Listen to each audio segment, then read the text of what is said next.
होळी रे होळी पुरणाची पोळी, तूप पोळीवर आणि चव जिभेवर। आज आपण भरपूर पुरण भरलेली, काठोकाठ टम्म फुगलेली, 2 दिवस सुद्धा मऊ राहील, ओठाने पोळी तोडून घ्यावं अशी अलवार मऊसूत पुरणपोळी करतोय। तेही पाट्या वरवंट्यावर पुरण वाटून मोकळी डाळ शिजवून करतोय। चला तर मग सुरुवात करूया। आज आपण डाळ कुकरमध्ये शिजवणार नाहीये, मोकळी पातेल्यात शिजवणार आहोत। पाव किलो हरभरा डाळ घेतली, कपने 1.25 कप इतकी। 3 ते 4 वेळा स्वच्छ धुतली, भरपूर पाणी घालून 2 तास भिजवली। आता डाळ आपण पिण्याच्याच पाण्यात भिजवलेली आहे, म्हणून पाण्यासकटच शिजायला घालणार आहोत। बऱ्याच जणांना टेन्शन असतं की डाळ भिजवली तर तिची चव निघून जाते, पुरण चवीला चांगलं लागत नाही, म्हणून स्वच्छ धुवून पिण्याच्याच पाण्यात भिजवायची आणि तेच पाणी घालून डाळ शिजवायची। आता डाळ शिजवण्यासाठी पातेल्यामध्ये 4 कप पाणी मी आधी गरम केलंय। उकळत्या पाण्यामध्ये सुरुवातीला डाळ घालायची। ते पाणी सुद्धा आपण घालतोय, पण एकदम हे सगळं घातलं तर उकळलेलं पाणी गार होणार, म्हणून सुरुवातीला डाळ घालायची आणि मिनिटभराने हे पाणी सुद्धा घालायचं। डाळ शिजताना नेहमी उकळत्याच पाण्यात घालायची, गार पाण्यात घालायची नाही। आता व्यवस्थित एकजीव करून घ्यायचं आणि याला उकळी येऊ द्यायची आहे। डाळ शिजत असताना 2 चिमूट हळद घालायची, रंग खूप सुरेख येतो। 1 टीस्पून साजूक तूप घालते, याने पुरणाची चव छान लागते, सुगंध छान येतो आणि पुरणसुद्धा किंवा पुरणाची जी डाळ आहे ती मऊसूत शिजते। आता व्यवस्थित एकजीव केलं, तुम्हाला तुपाऐवजी हवं तर तुम्ही अर्धा चमचा तेलही घालू शकतात। याला व्यवस्थित खळखळून उकळी येऊ द्यायची। डाळ घातल्यानंतर छान उकळी आलेली आहे, वरती जो फेस आलाय ना तो निघेल तितका फेस काढून टाकायचा। याने पुरण पचायलाही हलकं राहतं, पुरण चवीला खूप छान लागतं आणि डाळही छान शिजते। आता मध्यम ते मोठ्या आचेवर ही डाळ आपल्याला शिजवून घ्यायची आहे। अर्धवट झाकण ठेवायचं, मध्ये चमचा आडवा ठेवून अर्धवट झाकण ठेवायचं, म्हणजे वाफ निघत राहते आणि पाणी सुद्धा ओतू जात नाही। आता मला डाळ शिजवायला एकूण किती वेळ लागला ते मी तुम्हाला पुढे सांगेलच। मध्ये मध्ये एक 10 मिनिटांनी आपण मिक्स करू शकतो। चुकून जर पाणी कमी ठेवलं गेलं असेल आणि गरज वाटत असेल तर थोडंसं गरम पाणी तुम्ही यामध्ये घालू शकतात। डाळ आता शिजू देऊया। डाळ शिजते तोपर्यंत कणिक कशी मळायची ते पाहूया। पोळ्यांसाठी इथे मी 2.5 कप गहू पीठ घेतलंय। 1.25 कप आपली डाळ होती तर 2.5 कप गहू पीठ घेतलंय। छान अगदी बारीक असं गहू पीठ घ्यायचं। मी मैद्याच्या चाळणीने चाळून घेतलंय, तुम्हाला हवं तर तुम्ही वस्त्रगाळही करून घेऊ शकतात। यामध्ये चवीनुसार मीठ घालायचं।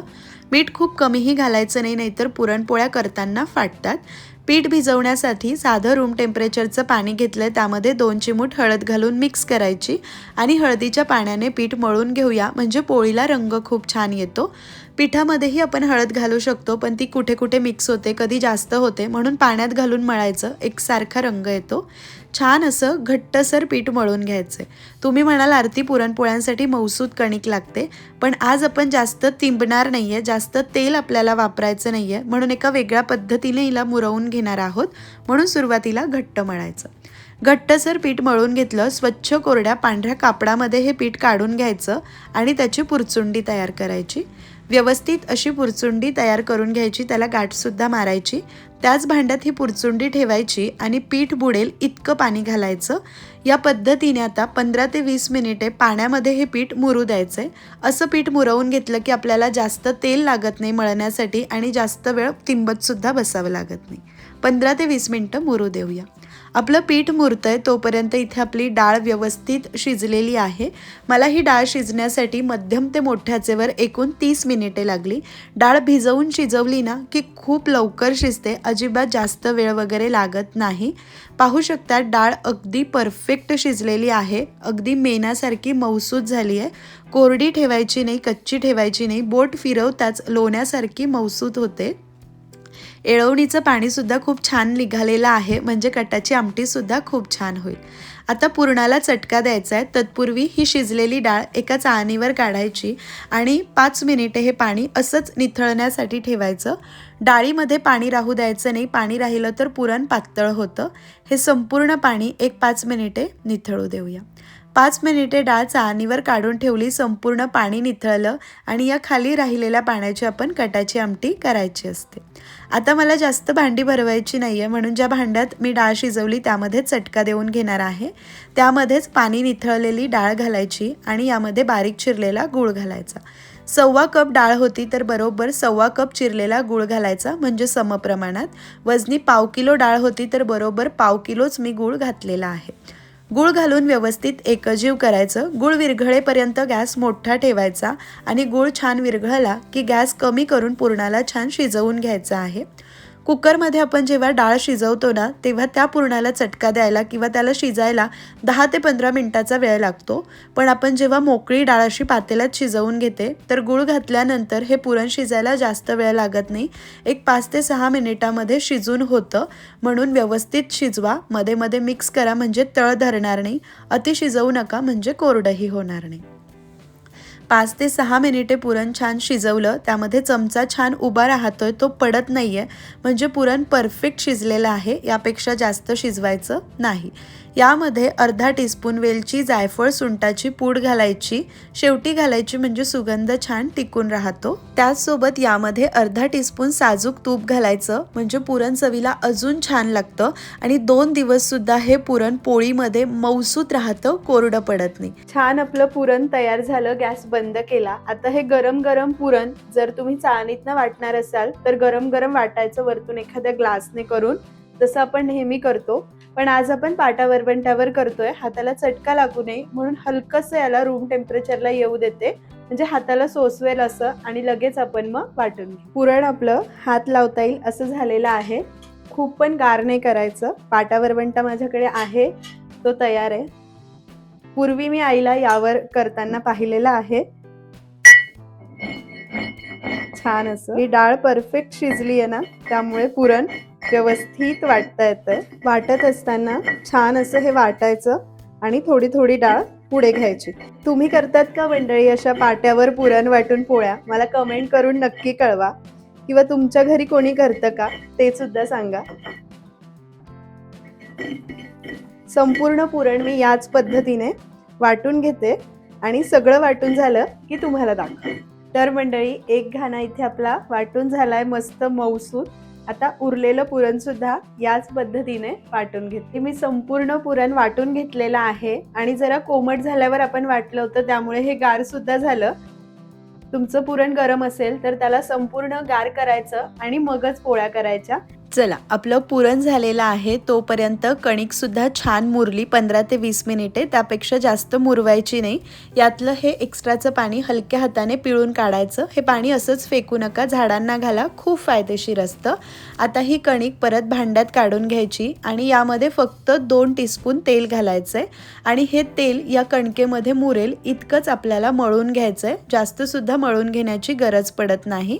तुम्हाला हे डाळ शिजेपर्यंत पीठ मळणं, पुरण होईपर्यंत याला मुरू देणं असं जमत नसेल तर व्यवस्थित तुम्ही पुरण करून घ्या, मग कणिक केली तरीही चालेल. छान अशी मळून घेतली. गरज वाटली तर एका चमचा तेल घालू शकतात.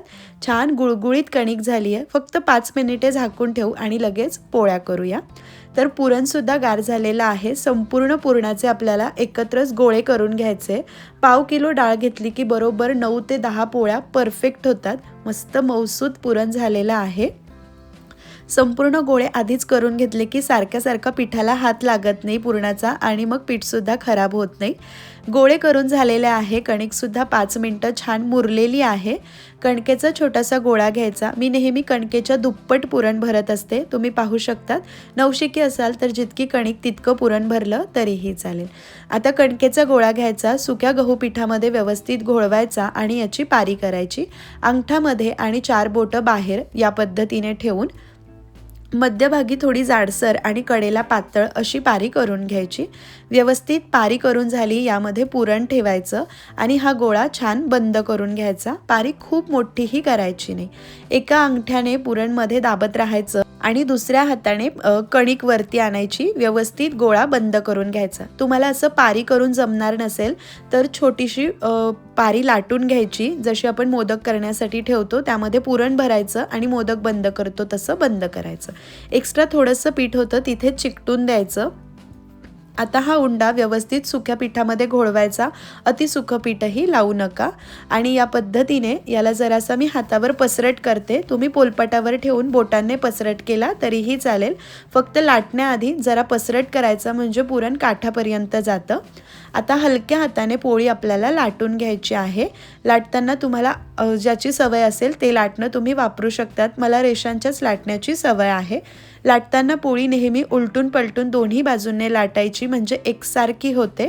जर एकाच बाजूने लाटली तर एका बाजूने पुरणपोळीसारखी आणि एका बाजूने जाडसर राहते, म्हणून नेहमी उलटून पलटून लाटायची। लाटताना अति पीठही लावायचं नाही, नाहीतर वरचं आवरण शुष्क होतं आणि पोळ्या कोरड्या होतात। छान असं काठापर्यंत पुरण पसरलं, पोळी लाटून झाली। आता भाजायची। भाजताना गॅस मोठा ठेवायचा, तवा चांगला गरम आहे, पोळी घालायची। हलके बबल्स आले की पोळी उलटून घ्यायची आणि दुसऱ्या बाजूनेही भाजायची। उलटून घेतल्यावर हलकीशी फुगू लागली की आवडीनुसार तेल तूप सोडायचं। इथे मी तेल घालते आणि खाताना तूप घालून सर्व करते। तर पाहू शकतात पोळी आपली मस्त फुगायला लागलेली आहे आणि एकूण एक पोळ्या इतक्याच परफेक्ट होतात बरं का। तेल लावलं, परत एकदा उलटून घ्यायची। हवं तर उलटण्याने उलटू शकतात, पण मी हातानेच उलटते। छान अशी फुग्यासारखी टम्म फुगलेली मस्त पोळी तयार आहे। भरपूर पुरण आपण भरलं होतं आणि ही पोळी 2 दिवससुद्धा अशीच्या अशी मऊसूत राहते, अजिबात वातड वगैरे होत नाही। मी मैदा घेत नाही, मला गव्हाच्याच पिठाच्या पोळ्या जास्तच आवडतात आणि छान जमतात। तुम्हाला जर नुसत्या गव्हाच्या जमत नसेल तर तुम्ही अर्धा गहू पीठ अर्धा मैदासुद्धा घेऊ शकतात। हव्या त्या रंगावर पोळी अशी छान भाजायची। आम्हाला जरा खरपूस आवडते। छान मी भाजून घेतली, जाळीवर काढायची। आता सगळ्याच पोळ्या करून घेते। परत एकदा एक पारी करून घेते। आता काही गोष्टी तुम्हाला सांगते पहा। पुरण शिजवताना जर कुकरमध्ये शिजवत असाल तर डाळ फक्त अर्धा तास भिजवायची, किंवा नाही भिजवली तरीही चालेल। डाळ शिजायला घालताना गरमच पाण्यात घालायची, गार पाण्यात घालायची नाही। पुरण शिजवताना आता पुरण तयार झालं, गार झालं, तुमच्याकडून पुरण जरा सैल झालं तर काय करायचं? घाबरायचं नाही।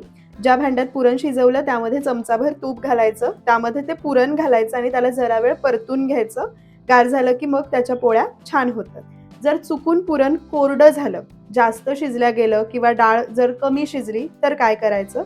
पुरण आपण घेतलं, पुरण तयार झालं, पोळी लाटायला घेतली, जर व्यवस्थित होत नाहीये आणि पुरण खूप कोरडं झालंय असं वाटतं, त्यावेळेस आपलं डाळ शिजवलेलं जे पाणी असतं ना एळवणीचं, त्या पाण्यात असा फक्त हात बुडवायचा आणि त्या ओल्या हाताने ते पुरण एकदा मळून घ्यायचं। पुरण जरा मऊसूत होतं आणि पोळ्या छान होतात। गेल्या वर्षी मी कमीत कमी तेल वापरून तेल पोळी कशी करायची ते सुद्धा दाखवलं होतं।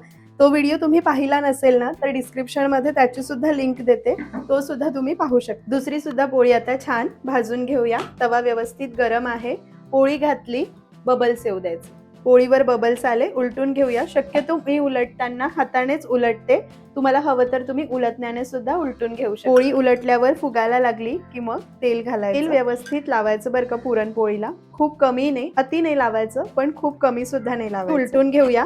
आता इथून ही जरा उघडली आहे, इथून वाफ येते, म्हणून विरुद्ध दिशेने उलटायची, म्हणजे आपल्या हाताला चटका लागत नाही।